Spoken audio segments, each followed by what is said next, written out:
Hi guys, I'm glad to know that you are there. I'm still your friend Oluwagbemi Benjamin. And as far as government is concerned, you can beckon, you can lean on me.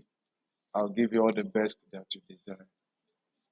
From the last video I posted on the organs of government, organs and structures of government, Yusuf Babatunde has a question. He said, "What can you discuss about the sole exclusive jurisdiction of the three arms of government?"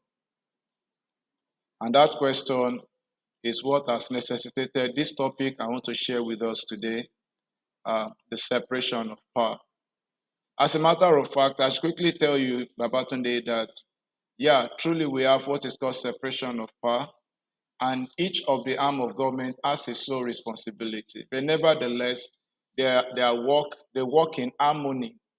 There is separation of power on paper, there is separation of power in theory, but when it comes to true practice, there is no separation of power as it were, because the executive has some legislative functions it performs, likewise the judiciary function it performs, and the legislature also performs some functions of the executive, and the judiciary performs some of their functions. So even though we say there is separation of power, uh, yes, there's separation of power, but they work in harmony.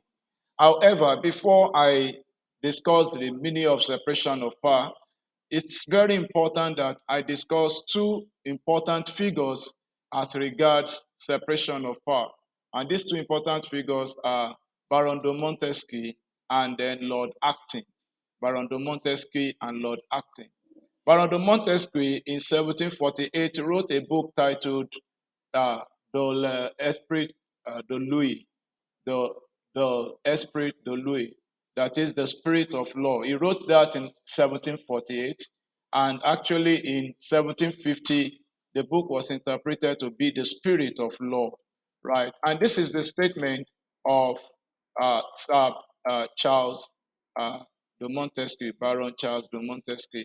He said, when the legislative and executive powers are united in the same person or in the same body of magistrates, there can be no liberty, because apprehensions may arise lest the same monarch or senate should enact tyrannical laws to execute them in a tyrannical manner.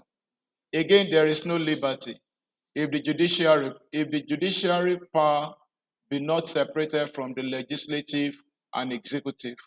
And so this is the picture.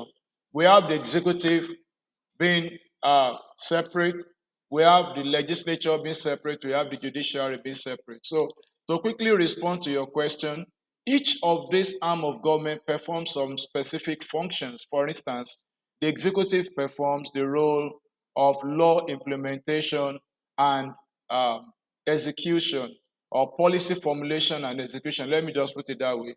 They perform the sole responsibility of policy formulation and execution. The executive don't make laws.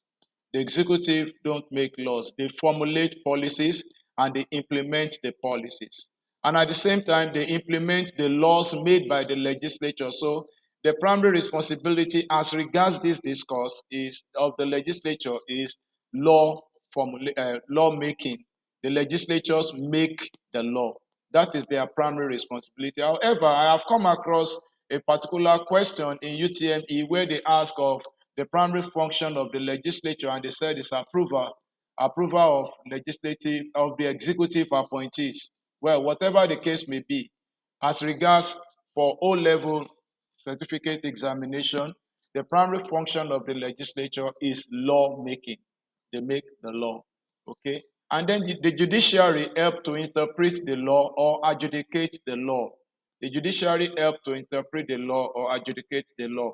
Now imagine if this three is concentrated in a single individual called a monarch or a sovereign entity, the individual is bound to become absolute, okay, unquestionable. So this is the full name of Charles Baron de Montesquieu. It's Charles Louis II Baron de la Bretette de Montesquieu.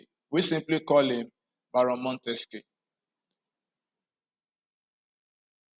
And this is the second person, John Dalberge, Lord Acton. John Dalberge, Lord Acton.